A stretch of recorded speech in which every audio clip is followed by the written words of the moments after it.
Meeting to order at approximately 10:05.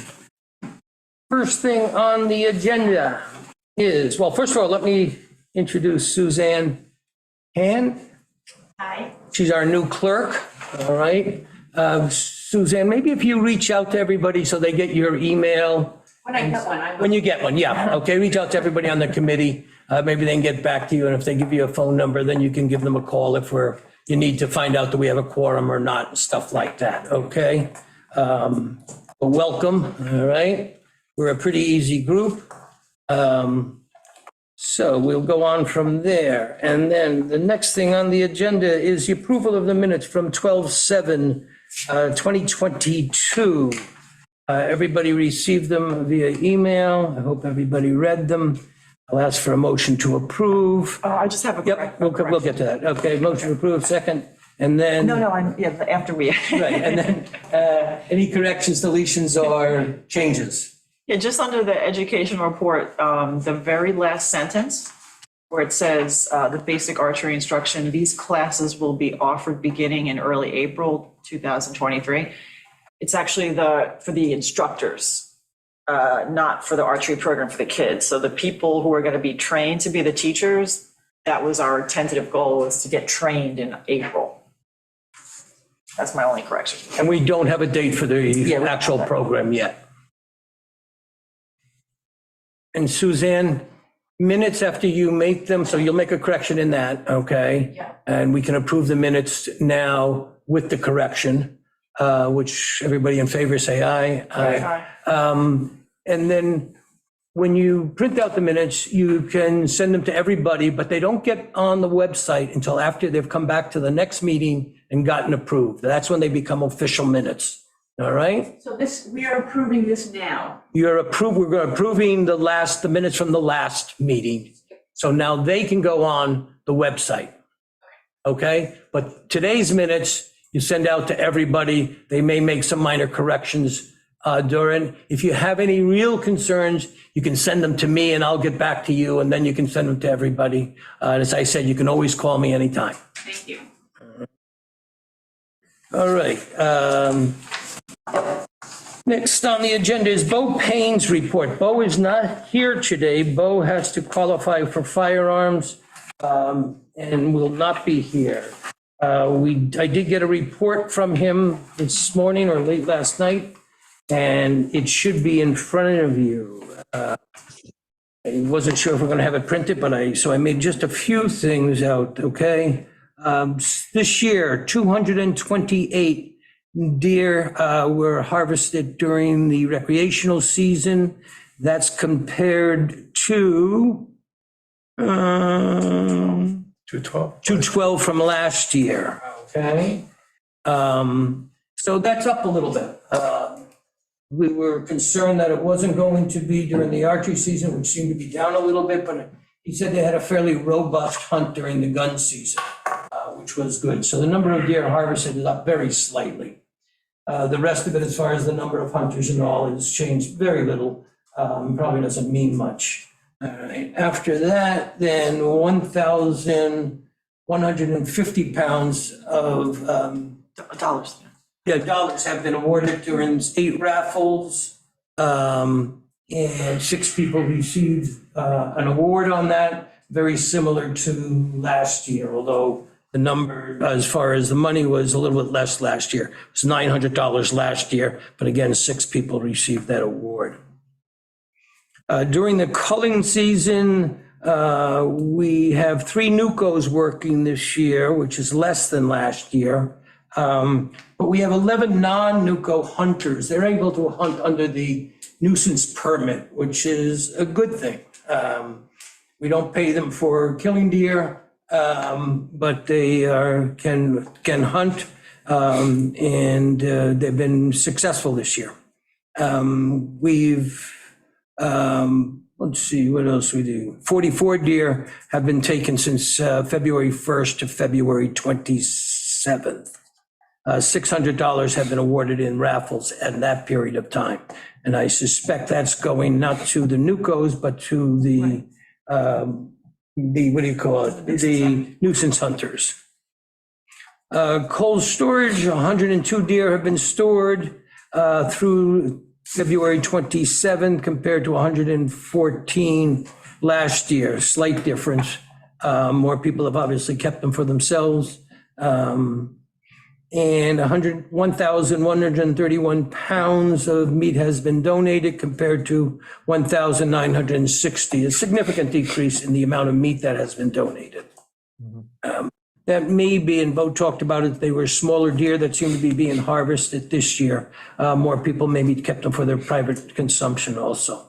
Yeah.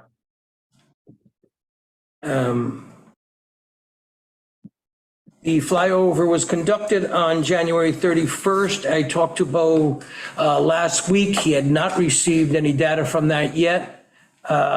He expects it in early March. Once we get it, and we've asked for the raw data as well as the interpretation of that data by our flyover guy. And Bo and I will look at that very critically and try to see if we can make heads or tails out of the last 3 years and see if we need to modify our model of what we're saying as far as number of bucks, fawns, and does. See if this helps us in that regard. When they give us the report, do they do any evaluation from previous years, or is it just their findings from the current year?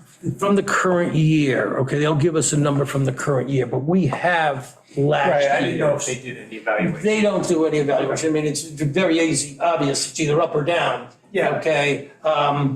The real key is, I was a little concerned last year that the first year that we did it, we had a certain number.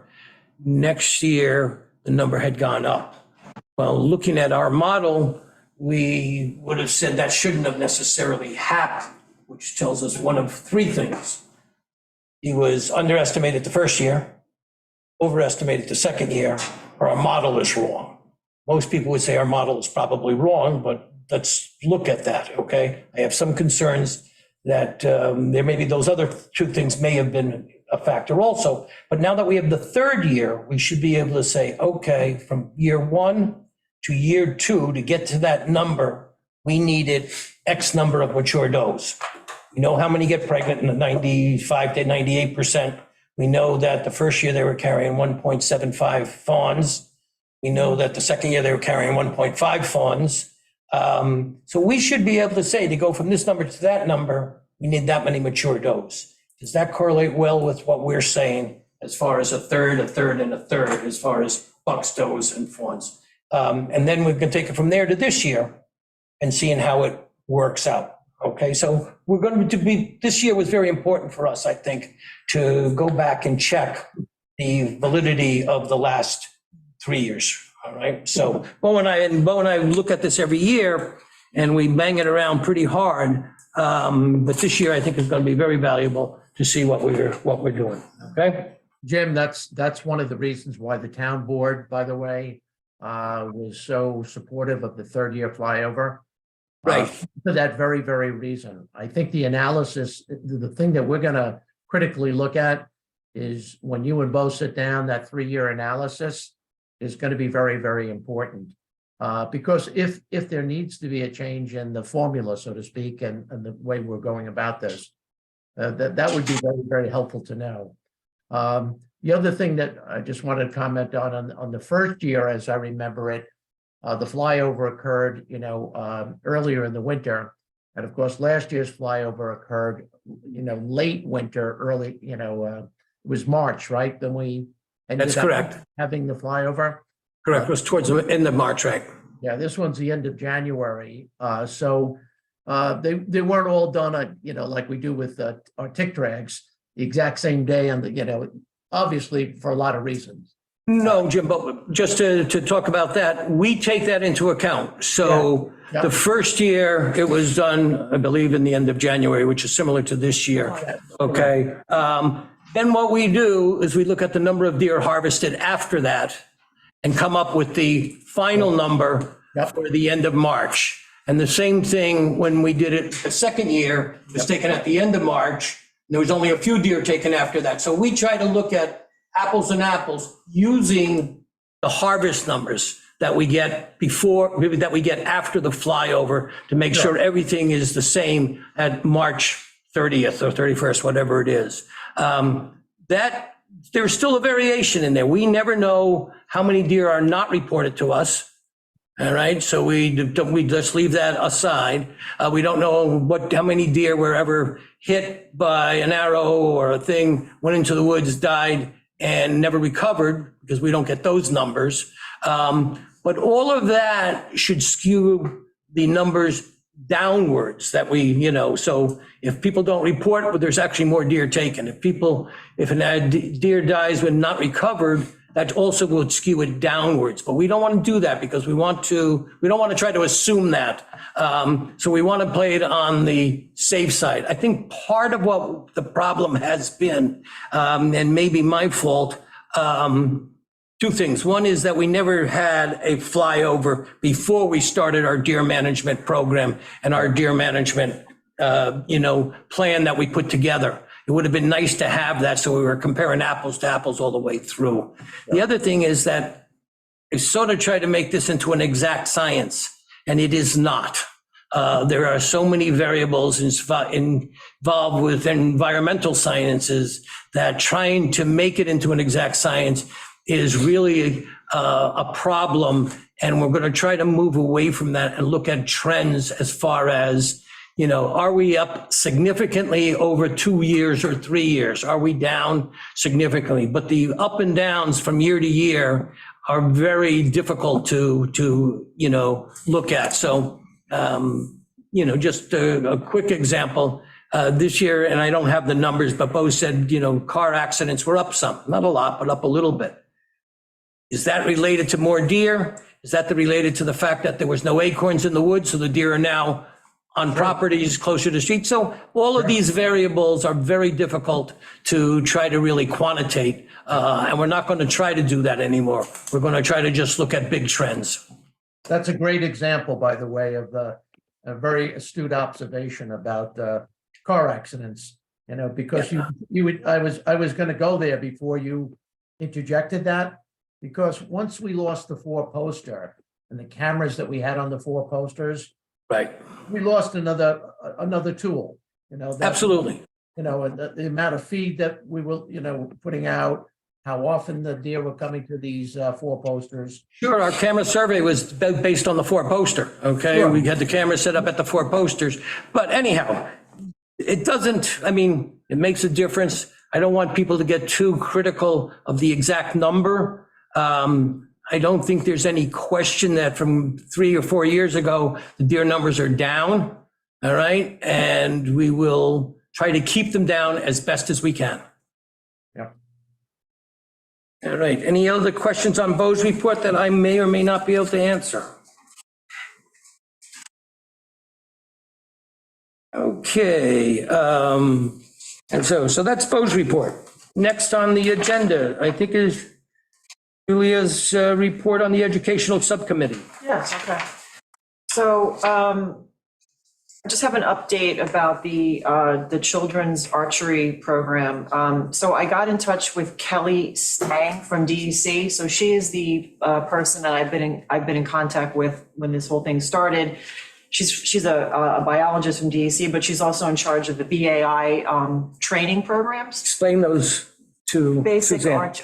Basic archery instruction. It's actually in the minutes from last time. So Kelly had let me know, I think it was November or December, that they had a bit of a shortage of instructors. And so this is, nothing to do with us, but it's just unfortunate. So I guess they lost some people. They're looking to hire some more basic archery instructors, but that's not going to happen for a couple months yet. So right now she only has one gentleman who lives in Staten Island, and he is the one who's been kind of doing all the training for people in the community who want to, like what we want to do here in Charlotte Island, start an archery program, because you need teachers first. So he's in Staten Island. I spoke with her on Monday to see if they'd be into possibly holding a class for us, maybe up the island in Patchogue at Smith Point Archery. That's one facility that I have a connection to, which I think could possibly work out. But after talking to her yesterday, she said that the instructor, and I apologize, I'll get the name for you, Susan, I just can't think of his name right now. He doesn't want to leave Staten Island. Apparently, he's got all the equipment, the same equipment that we have stored in Fisk Field, he's got it there. So the way it stands right now, it's not looking so promising to have him come here. It's a volunteer work, so I was under the impression that these people are getting paid, but they're not. So he does it on his own, merit and his own good time. So we may have to consider, of the 8 or 10 people that I had interested from the Shelter Island community who wanted to do it, we may have to carpool and get ourselves to Staten Island. She said, if you want to hold this class still in April or May and really get it going, you're probably going to have to travel. So I need to reach back out to people like Doc, me, those of us, a couple of people that I know that want to do it, see if they're interested in doing it that way. Or we can wait until they hire more instructors, but she warned me there's going to be a big delay, and which means that if we don't have the instructors trained, we can't move forward with trying to coordinate with Bethany and Emily Kraus to get this on the schedule for the kids for the summer. So that is where we're at right now. She gave me his direct number, so she said I'm welcome to reach out to him and see what he wants to do. So that's the most updated information as of yesterday. So We can talk a little more about it. I think I think what we need to try to do, okay, is to get at least a couple people certified. Oh, yeah, Okay, definitely. but even if we had 2, the rest of those that want to help can be that person's assistant. So That's correct. as long as we Yeah. had one at each setting with the, just for liability issues and, Right. so if 2 people got trained and they want to instruct everybody else on this, Yeah. the principles, Yeah. but they're there at each of the episodes with the kids, so that we have at least a range officer, so to speak. Yeah. That's making Yeah. sure we can probably work with there. A lot of these guys, myself included, whether I can go or not up to Staten Island, I've set up lots of bows and taught lots of people Yeah. how to shoot. Yeah. And all I would need to do is. Just get the certificate. Well, I don't even need the Go through certificate. I can, if you get the certificate, you Yeah. can tell me what their points of, their principles are, and I can help you Yeah. in the, in the field. So I think if we can try to get at least 2, 3, 4, whatever the number is, okay, Well, certified. as of the close of last year, I had 8 people that were interested in doing it. Right. But but these folks from Shelter Island were all assuming that the instructor was going to drive Sure, out here. And they absolutely. actually, that's how they proposed it to me. They said, see if you can round up 10 people. 10 would make it worth our while to come out. Right. But now they have a shortage, so they. Yeah, no, I get it. I'm not Yeah, questioning that. yeah, I understand all that. I'm just trying to get Yeah. around it. Yeah. Well, I the other have no question problem is- going to Staten Island. so- Right. and The I'm other one of question the is, people would who's- he be willing to drive out to Cutchogue or to, No, he already Patchogue, said no. He wants us to go to Staten Island. even for a fee? I didn't ask him that yet. You mean to get paid for it? I didn't ask him. Okay, I mean, it's a possibility. But I the mean, problem there's- is, okay, so Smith Point Archery would have their own archery equipment because they obviously teach there too. They hold classes for adults and kids. They want us to use our equipment, which he has there. It's the identical equipment that we have, and they want us to get trained using our own equipment. Right. So if I go to Smith Point Archery, I'm using Smith Point's, accessories and targets and whatever. It's a little bit different. Well, the target's not So- as important. We Yeah. could bring our bows if Smith Point would Yeah, agree you to could. that. Oh, yeah, So- I'm sure Jeff would know. Yeah, so that's the option, okay? And I'm not saying we can get the money for it, but it would be interesting. He ask him. says, yeah, I'll come out for $200. We can get $200. And if I can get 8 people to Patchogue, it would definitely. Well, it'd be worth better it. than having 2 go up to, Staten so Island, I'm just throwing that out as an Yeah, yeah. option, okay? Okay, that's a good idea, actually. To be Jim, honest, any questions? no, to be honest with you, Jim, just going to Staten Island is a hike. And I would love to be able to get it out here to Suffolk County. Again, if you could lure somebody out for, a couple $100, $250, I'm Yeah. sure either through your means through Deer and Tick Committee or through Town Board, it's very important to get young people trained up. And it's very important to get instructors qualified to be able to teach this locally. So I think it could be an East End kind of community effort. It doesn't necessarily have to be just Shelter Island. Boken obviously has his contacts in a variety of communities out here in the East.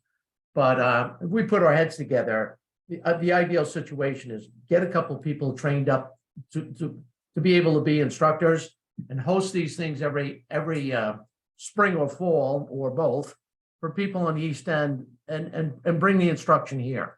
So I think that's where I would like to see this go. Well, I was going to add too, since Kelly said they are going to hire people like probably this summer, we can, those who are serving as assistants, if they then want to go. Sure. And perhaps by then, they've got so many instructors, Oh, they yeah. can come out here and it's not a big deal. Yeah, absolutely. Yeah. I'm just hoping to get this program up and For running the summer. That's what- by summertime, okay? Preferably, I'd like to do it in the late spring, but if not, summertime would be nice to get it done because, we've gone to the town and got money Yeah. for it and stuff like that. so. Jim, I was going to say that if the efforts here on Shelter Island work out, I think that would be a good campaign to then see if other townships like, Southold, Mattock and so forth and further west want to do it. But I think for now, we should focus on ourselves, honestly. But if it works out, then we can be the pioneers and like. Sure. brains up. Yeah, but I mean, key is that we're working for Shelter Island right now, so I agree with Yeah, you. yeah. Let's see if there's some way we can convince them to come out here. We Yeah, get I'm more gonna, people I'm to gonna do it. offer it. to them. Good, Okay. all right, Yeah, sounds good. good. Anything else, Julia? To show you how times have changed, in physical education classes throughout Nassau County where I grew up, archery was offered in every physical education class. They actually had teams that competed against other schools in archery, just like they had rifle teams, they had Sure. archery teams as well. That is long gone by the wayside, but it just shows you the interest level. You got to make it available and you have to make it, if it's close by, I think kids will gravitate to it,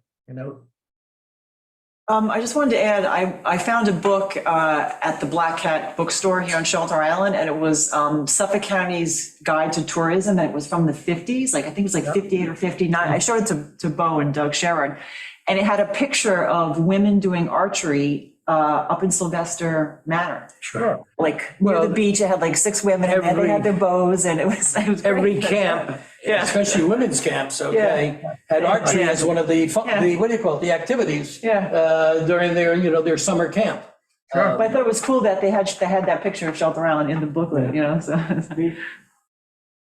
Julia, anything else? Nope, that's it for me. Okay, let me just say that spring is coming, so we should talk at some point soon about a educational Another, right. so we're gonna advertisement, be- whatever we wanna We're gonna do. be doing the school group again. school group like we and, did last year, maybe yeah. have something in the reporter and or Yeah. online.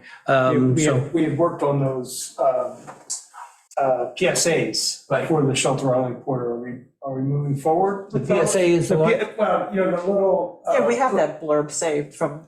Right, have it on yeah, we file. worked on it. Are we gonna, Right. Or are we gonna do it next? We're gonna do spring? it- We're good. Oh, yeah. I want something in the reporter and something on social media. Yeah. Every single spring at least, okay, spring and summer. Spring because that's when the ticks start to really come out, and then summer, that's when Yeah. more people start to come out. So I always like to do it twice a year. Yeah, All right, actually, so- for last year, we did it every quarter. So we Yeah. did one like for hunting and like having the properties closed and whatever. And then we Right. did a spring, like around now, March, we did one. And then we Right. did 2 in the summer and I think 2 in the fall. So we should try to get something ready for late March, early April, okay, when people are start out doing their gardens and everything else. So you have the files? You want to send Yeah, them around? and I just for- actually, I have it. I think I have it. I'll have to look in my. Maybe inbox. just take I a have look at it, first Yeah. look and see if it needs any edits. Yeah. Right, and if, what do you call it, Suffolk County comes up with anything new educationally Yeah, wise, we- just send it over to, Yeah. Julia. Yeah, we try to put stuff on social media every month. Yeah, so if you throughout- have throughout the anything month. new that you think I could put on Okay. social media, it might be Yeah. fun and useful, Okay. eye-catching. Yeah. I You appreciate put and you something out every month about tick-borne disease? Yep, and mosquitoes. Yep, almost every month, even through the winter. Can we get that Yeah. automatically onto Or can you onto the Deer and Tick website or onto the Shelter Island We can website? share it, yeah, I can. Because share it Yeah. on. Suffolk County doesn't have a problem with that. No, if it's public on the, it's Yeah, yeah, shareable. Yeah, they can, so you can, share it on, Alright. So let's, Deer and Yeah, Tick. send me, can you send me the link of where, Sure. like just the Yeah. last one that you did, so I can see it? Yeah. Okay. okay, good. But yes, but to answer your question, we are gonna coordinate with the school again and do a program with Becca, Good, Krista, and Cindy Belt, and myself, excellent. like we did last year. Okay, town board liaison input. James, you have anything? No, I just wanted to say something while you were talking about the educational piece. And I love the fact that we reach out to our school population here and try to get the word out. But the people that most have to be educated are the city folks that come out just for the summer. These are the people that over panic, that are spraying their lawns constantly with pesticides and, you know, they're just not, I think people out here are under the realization ticks are never going to go away. So the best way to cut down on the probability of getting tick-borne illness is to dress appropriately. And when you enter into, you don't have to fear this. And I think the fear factor is something that you'll end up living in a bubble.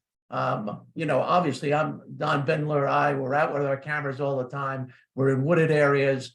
And and I know the changes that I've made personally, and since I've made those changes, I have far less ticks on me, far less problems. You know, when I first moved here, I had no clue. I did all the things that you shouldn't do, and I ended up getting Lyme disease and babiosis and a variety of things. So I think this educational piece, especially for people that are new to the island and people that are seasonal people, it'll go a long, long way to reach out to these folks.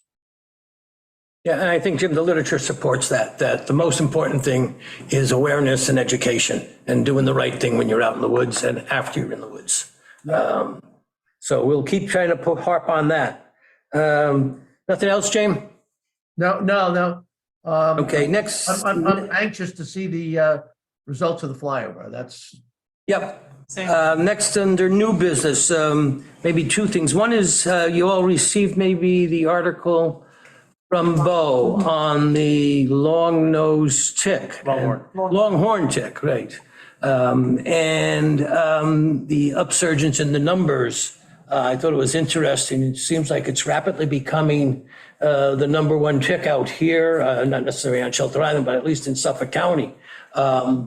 And I will, to the best of my knowledge, and I look to Scott to correct me if I'm wrong, it has not been shown to carry, or at least to communicate, any human disease pathogens so far. Correct. That's Yeah, correct. in the laboratory, it has been shown Right. capable of passing, but it's Right.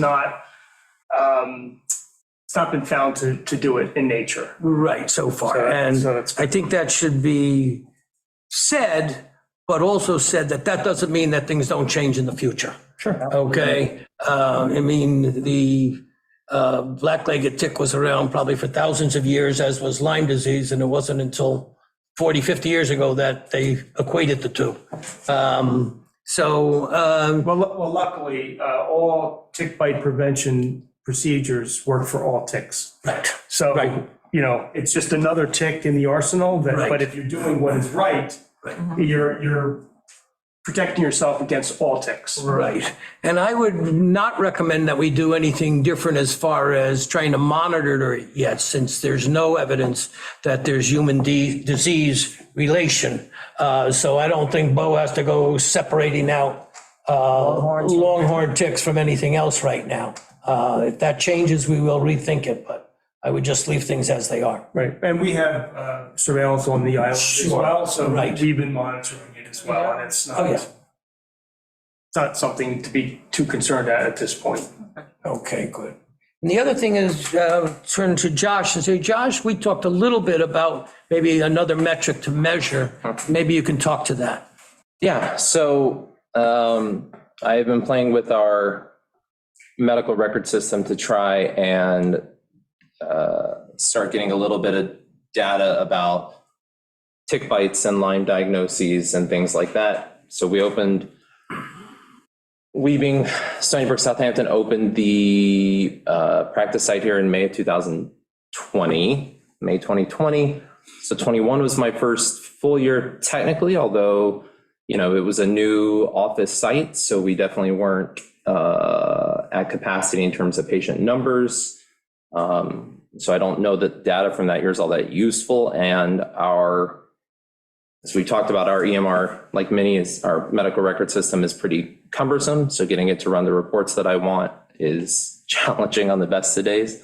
But I did have a little bit, what I figured out at least so far was looking at, I pulled tick bite data for 22 using a code where I saw a patient in a visit, and during that visit coded for a tick bite, and then I pulled Lyme diagnoses and erythema migrans diagnoses for that year as well.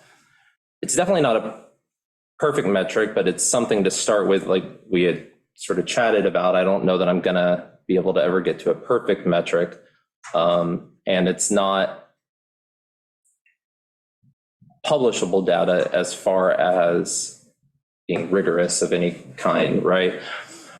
But so for example, 22, that year I had 49 separate patients that I saw for tick bites. Now, what that probably doesn't include are things like if somebody called the office and said, hey, I was bitten by a tick, what do I do? We have a standard protocol essentially where a nurse or myself runs through the CDC criteria to see if someone meets the criteria for prophylaxis for Lyme. And so a decent number are triaged over the phone and don't even ever come in. And it, where they end up in a place where we either say, you know what, sounds like you went for a walk today, you're pretty confident to very confident there wasn't a tick there before, you got home, found it this evening, removed it without any trouble, watch it, etc. Or there's a big engorged tick and we do a dose of doxycycline. So about 49 office encounters. And then I had in 22, about 14 separate patients where I felt confident in making a diagnosis of Lyme disease. I still think even in 22, we weren't a full practice by any stretch of the imagination. Our numbers continue to increase over the course of the year. We're getting some patients. What may skew it a little moving forward is I'm getting some patients now who come to the office from off island, from the South Fork and the North Fork. So there'll be a point where that will skew the data a little bit as well. And that's just Lyme disease. That's all I sort of looked at first. I haven't looked at babesiosis or ehrlichiosis, anaplasmosis. Anecdotally, I can say that there's only a couple of babesiosis cases that I get every year. I will say last year I had more anaplasmosis and ehrlichiosis than I did the year before. That's what I had this year. Yeah, it's a little more prevalent, although that's very, very subjective. It was, again, I don't know that I'm confident in those numbers yet. Josh, as you and I have discussed, there's always going to be a lot of variables in this. Who got the bite off island, came on the island, got treated, who gets bit on Shelter Island, goes home, gets treated in New York City. So, but we're not looking for an absolute number. Right. We're looking for a relative number, a trend, and say, so if, diagnostic Lyme criteria we want to use, or just tick bites, I don't think it makes a whole lot of difference. Okay, as long as we use the same thing every year and we see it. Now, you're changing population as far as, the maturity of your practice, so to speak, okay? We'll change it a little bit. Yeah. But I think I would eliminate 2021 because you were just building a practice. Yeah. And I would start at 2022, say that you're close to a mature practice.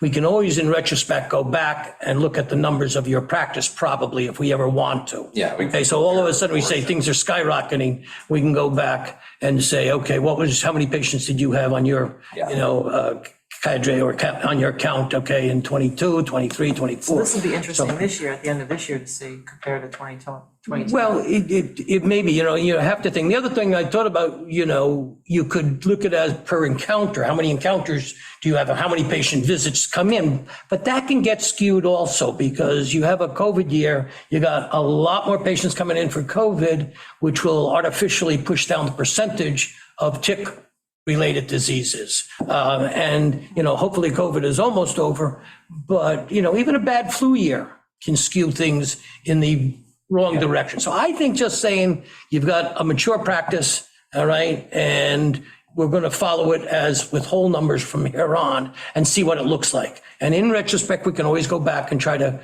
tweak it a little bit and to see if that the trend is explainable for any other reason than we've got more ticks and or more virulent ticks. Right.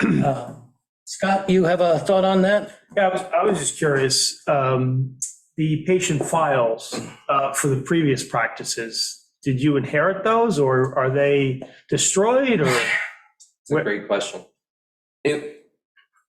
So there's a couple of factors there. One is Dr. Kelt's still practicing and still sees, as far as I know, a decent number of people. His demographics have changed some, I understand, because of insurance, but he's been out here a very long time and he is sort of the established tick guy. So I imagine a decent number still funnel over in that direction. As far as the practices that were here, Dr. Desire, Dr. Kelt when he was with ProHealth or NYU, those records still exist. They have to maintain them, but they are then owned, it's a peculiarity that historically medical records are owned by a practice or a group. And so they are stored with them. A decent number, no, let me rephrase that. All new patients in the office, we make an effort to obtain prior records.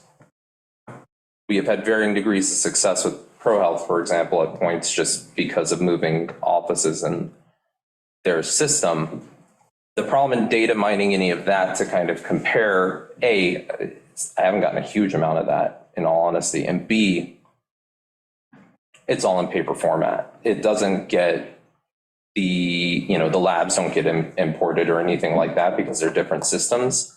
And so it's there, but we would have to go through and data mine an extensive amount of time to write those. So it's Full-time job for it some. would be a And I don't want this to be a full-time job for anybody. I don't want it to be any job for anybody. I want you to be able to punch a button And and just- it pops up for you once a year so we can follow that. And Scott, we used to, or we still probably can, get some data from Suffolk County by zip code. Now, I haven't We've had it. actually done that. The unfortunate thing for Shelter Island, or I guess the fortunate thing for Shelter Island is the numbers are low. So until this year, or until last year, what the county did, what the state did, is they had a large number of possible or probable Lyme disease patients, and then only about 20% throughout the county were selected for review. So Shelter Island got a very small piece of that pie. So the numbers that of confirmed cases for Shelter Island are single digits. Because it was, Shelter Island and all the other towns in Suffolk County were in that big pie, and then it just 20% of that group was selected to be reviewed, and not all of them became cases. Positive, right. So the numbers, and I've looked at them, I think up to 2020, and they're all single digits. So again, those numbers are not. Let me ask you about that. Never mind Lyme disease. What about babesiosis, ehrlichiosis? They're even lower. They're even lower, the numbers are, but relatively speaking, do you think they're more accurate? And the only reason I say that, because when we started to look at the treatment for, it was babesiosis on the island, they weren't very different than what Suffolk County gave us, which I thought was much more reliable or much better, because when we looked at our doxycycline versus to what Suffolk County gave us, they were significantly more doxycycline treatments than we were. Now, that may be docs just treating empirically, that may be counting the, I'm sure because when we get the prescription, instead of counting the number of pills, some guys are just getting the one pill, for prophylaxis and everything else. So it was not looking at apples and apples there. But it looked to me like that the other tick-borne diseases besides Lyme were closer to what Suffolk County was giving us. It may be, I'm not sure, but again, the number of babesiosis cases are about a third of the reported Lyme disease cases. Right. So you're talking even a smaller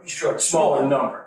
Maybe more accurate, but again, those numbers, if we have 8, 12 cases of Lyme disease, we may only have 6 cases of Right. babesiosis. So you're not really talking about numbers. Big numbers that that are- you can look statistically Right. and for any good trends. Okay, all right. Yeah, unfortunately. But I would like to continue on this thing here, okay? Well, and I'm going to keep tinkering it to see if I can make it more accurate, but I think there's a couple of really good points that I just want to highlight real fast. One is, and Mr. Colligan touched on this a little bit, which is, the concern of Lyme is so high on the East End in general, particularly on Shelter Island, that what I'm not capturing here probably are instances where somebody comes in with a fever and they're COVID negative, they don't have pneumonia, they don't have a UTI, they don't have anything else. They can say, yeah, doc, I had a odd rash a few weeks ago, but I don't really remember what it looked like, and so we're treating empirically or Right. presumptively. And those cases, my personal approach is I'll hesitate to put a formal diagnosis as far as an ICD-10 code down as a code to track that says Lyme, because I'm saying, clinically I suspect this, we'll try a course of doxy and see what happens. Do you send them out for titer test or not? We do, but again, the titer test, and this sort of touches a little bit on the other tick-borne diseases. If I do blood work and it comes back with a positive titer for babesiosis or a PCR for babesiosis, something like that, then the county sends me a form to complete for tracking purposes. I have to document symptoms, diagnose, treatment, anything like that. That doesn't happen with Lyme. And that's reasonable because the prevalence is so high, relatively, Right. and it's been around long enough that many, many people, as you are well aware, the antibody levels don't fall, or they fall slowly, or Lyme is weird. I've Right. seen people who have had slowly rising titers over years, who were treated successfully, are completely asymptomatic, live somewhere else, come here once a year and have no more culprit tick bites that they're aware of. And Lyme is what it is. It's weird. But so even the testing data, and I'll say I have no idea, although I'm sure there's a way to do it.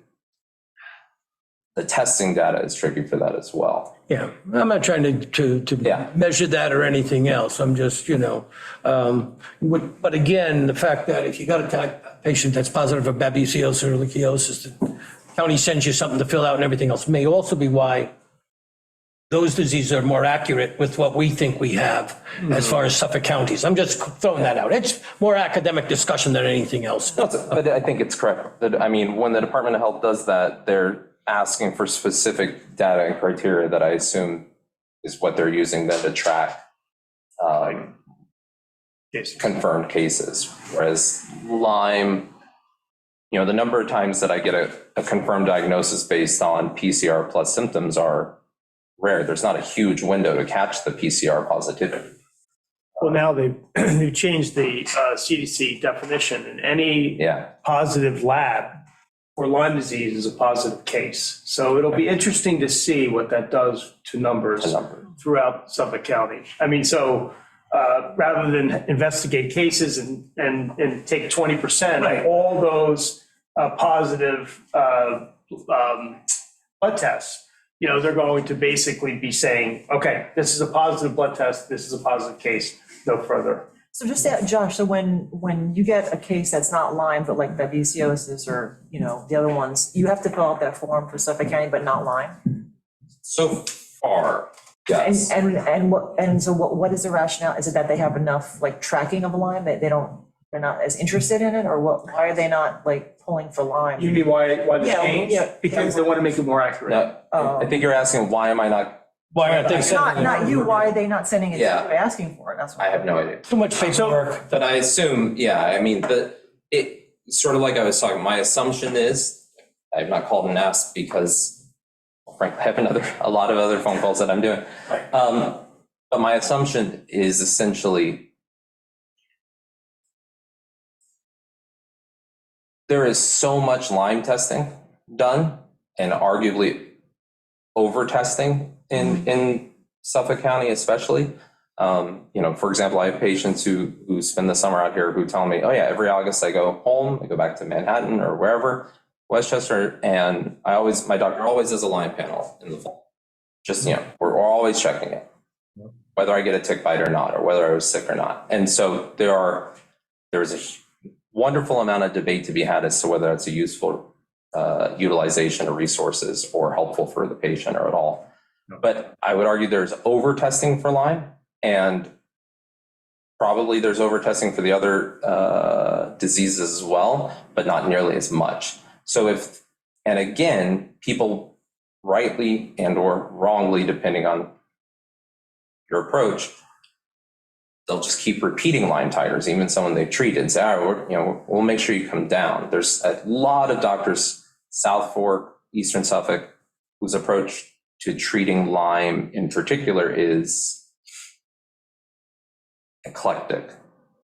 And so they may treat somebody with a recommended 10 to 14 day treatment for early Lyme and then say, oh, come back in 3 months, we'll check again. If you still have a titer, I'll treat you again, which isn't recommended by any stretch. And so I think that those numbers are just so extreme that if the county was trying to track Lyme, every positive Lyme titer in that fashion, and again, up until that recent sort of CDC change, that wasn't the diagnostic criteria for disease. You can certainly be asymptomatic with babesiosis titer. There was a great Block Island. Yeah. You went to give blood and they said, we can't take it. Have it. You have babesiosis, okay, Yeah. or your titer's positive, okay? Yeah. Never had a symptom. Well, I mean, there was a great Block Island study a number of years ago that looked at kids and adults and showed, I don't remember the numbers off the top of my head, but a notable, not like 90%, but an extant percentage of asymptomatic positive titers, never had symptoms, never developed problems, cleared it without it ever being an issue. If it's a low-level parasitemia, low level of parasite burden in the blood, particularly in healthy people, sometimes they just clear it and never causes a problem. But because the morbidity and mortality with babesiosis and anaplasmosis, if someone does become symptomatic, It can be they're not life-threatening. they can kill you. And so can Lyme, but not probably at the same fashion or rate. They're tracked, I think, differently, is my assumption. I mean, the other thing too is, just in defense of dogs, all dogs, but especially primary cares, are so inundated today with paperwork and phone calls and everything else that it is just so burdensome for them that hopefully, CDC and or Suffolk County has said, we can't burden them anymore. Everything, yeah. Anyhow, any other questions about that? So just Josh will stay on top of that and you'll come up with what you want to track. We'll funnel it through Bo at some point, okay? And especially after we get 2 years of it, all right? So it can just become part of our records. Just, Jim, one comment. Yep. Josh, I just want to thank you very, very, very much for taking the time and the effort to be part of this committee. And the same thing with Scott. Having the two of you on this committee brings a great deal of helpful science and insight, and Jim just being a physician the same way. I think your inputs and your insights are tremendously important to us. And we've never, in terms of Josh, we've never had this kind of an effort coming out of the Shelter Island Medical Center to even make an effort to be able to look at trends. And I for one, as a councilman, want to thank you very, very much for making that effort. It's very, very helpful, and I thank you. It's my pleasure. One more thing under new business. I had last time mentioned that I was going to try to sit down with Stephen Kiley and talk about the rules now about Zoom and non-Zoom and in-person stuff. And basic two questions I asked him was, what drives the factor that you have to be there? Is it the fact that we are a committee? And if we changed our name to ad hoc advisory work group, would that change? And the answer to that is no, which I suspected it was. It's more driven by how much the town relies on your input, which I don't know if that's a lot or a little, but okay. So he said basically not. No, the The other difference question is, who has the, I would have an update there though. We are trying, so we reached out to the Committee on the Open Government. Right. They basically threw it back to us and said it's you're a government body, you need to meet in public, but at the same time, giving us a little leeway to determine how much action is coming out of this committee that is executed by the town board, right, let's say. So let's say Waterways Committee discussed the applications and issued a recommendation to the town board. They have to meet in person. right, But we are trying to kind of find the ways where, for example, this committee or recreation committee would be able to use Zoom. right. And that was the second part of my thing. For the third part, for second part, first of all, was who has the right to say what is a extenuating or important circumstance that you could meet on Zoom? And that's me. All right, so, and we're going to try to keep it reasonable. I don't think we're going to have a big problem with people attending here. We only need 3. We almost always can do that. And the third thing was what we were just talking about, Christina was talking about here. Stephen is looking into the fact that there are different committees. There are certain ones that are, valuable. I would argue that we really are a scientific, data-driven advisory group, all right? That's the people I've got on this committee for specific reasons. And the town board, when it makes its decision, takes that into account, what we say, but they also have financial concerns they have to worry about and public opinion concerns. So we're only 1/3 of what the town board has to use. And whether or not we fall into that category that we're different than Waterway Management or not, I'm not sure. But Stephen is looking into that.